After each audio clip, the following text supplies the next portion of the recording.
ఈరోజు అమెరికన్ సామ్రాజ్యవాదం చేస్తున్నటువంటి కుట్రల ఫలితంగా ప్రపంచవ్యాప్తంగా యుద్ధ మేఘాలు కమ్ముకుంటా ఉన్నాయి.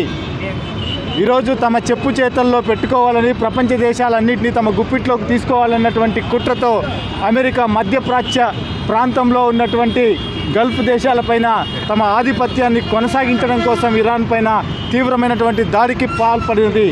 ఈ నేపథ్యంలోనే ఇరాన్ అధ్యక్ష భవనంపై ఒక దేశ సార్వభౌమ అధికారాన్ని కాదని తమ బాంబర్లను ప్రయోగించి ఆ దేశ అధ్యక్షుడిని పొట్టన పెట్టుకోవడాన్ని మేము స్నేహ సహకార సంఘంగా తీవ్రంగా తప్పుపడతా ఉన్నాం.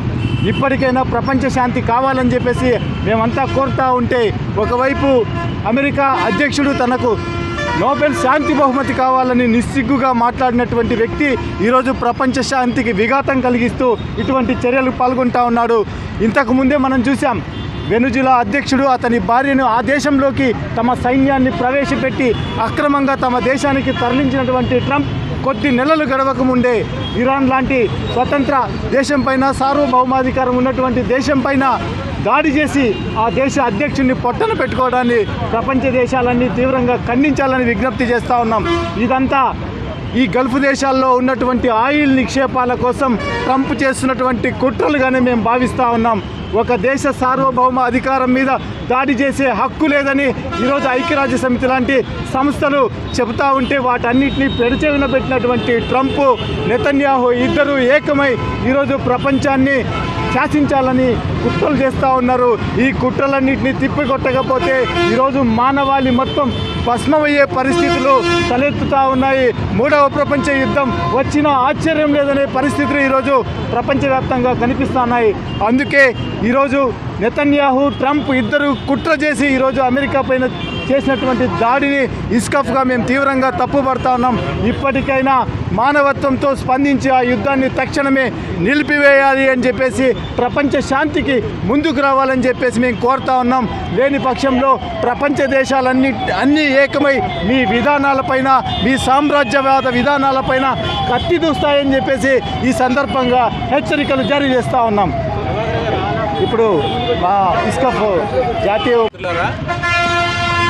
ఇవాళ ప్రపంచవ్యాప్తంగా నిరసిస్తున్నటువంటి ఇరాన్ అధ్యక్షుడి హత్య, ఇజ్రాయెల్, అమెరికా కలిపి సంయుక్తంగా ఈ హత్య చేసిందని చెప్పేసి ప్రపంచంలో అందరూ కూడా నిరసనలు తెలియజేస్తూ ఉన్నారు. సో ఇస్కఫ్ భారతదేశం అంతా కూడా ఈ నిరసన ప్రదర్శనలు చేపడతా ఉంది. అందులో భాగంగానే ఇవాళ విశాఖపట్నంలో కూడా ఈ కార్యక్రమం మేము చేపడుతున్నాము. ఆయన ఒక అహంకారపూరితమైనటువంటి వైఖరి మనకి స్పష్టంగా కనపడతా ఉంది. ఆయిల్ కోసం ఈ కార్యక్రమాలు చేస్తున్నారనే సంగతి మన అందరికీ తెలుసు.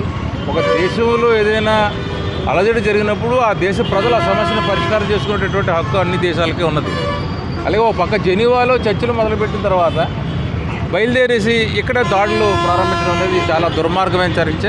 అంతర్జాతీయ న్యాయ సూత్రాలకు వ్యతిరేకంగా ఈవేళ మరి 3 సంవత్సరాలుగా ఇజ్రాయేలు మరి పాలస్తీనా మీద చేస్తున్న దాడి మనకు తెలుసు. 65,000 మందిని పొట్టపెట్టుకున్నారు. చిన్నపిల్లలు, ముసలివాళ్ళు, ప్రెగ్నెంట్ ఉమెన్ అని కూడా లేకుండా చేసినటువంటి హత్యలు మనందరికీ తెలుసు.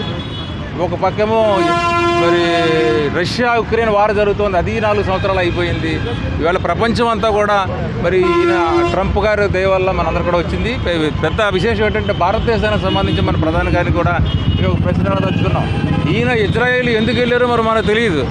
ఆయన పిలిచారా, ఈయన వెళ్ళారా మరి మనకు తెలియదు. ఆయన వచ్చిన మరుసటి రోజు అక్కడ బాంబులు ప్రారంభమయ్యాయి. ఇరాన్లో ప్రారంభం జరిగింది. ఈవేళ కూడా మీరు పేపర్ చూసినట్టయితే మనకు అర్థమయ్యేది ఏంటంటే, ప్రజలు నష్టపోకుండా చూడండి అంటున్నారు తప్ప ఆ కొమేని హత్యని ఖండించలేదు మన భారత ప్రధాని గారు. మరి అందులో విశేషం ఏంటో మరి మనకేం తెలియటం లేదు. ఒక దేశాధినేతను రేపు పొద్దున మనకి భారతదేశంలో ఇలా జరిగితే, లేదంటే వేరే దేశంలో ఇలా జరిగితే ఇలాగే ఉంటారా? ఒక దేశాధినేతను చంపిన తర్వాత కూడా దాన్ని ఖండించలేకపోయినటువంటి ఒక దురదృష్టకరమైన పరిస్థితి మనకి స్పష్టంగా మన దేశంలో కనపడుతూ ఉంది. కాబట్టి ప్రపంచ శాంతి కావాలనుకునే వాళ్ళందరూ కూడా దీన్ని ఖండిస్తూ ఉన్నారు.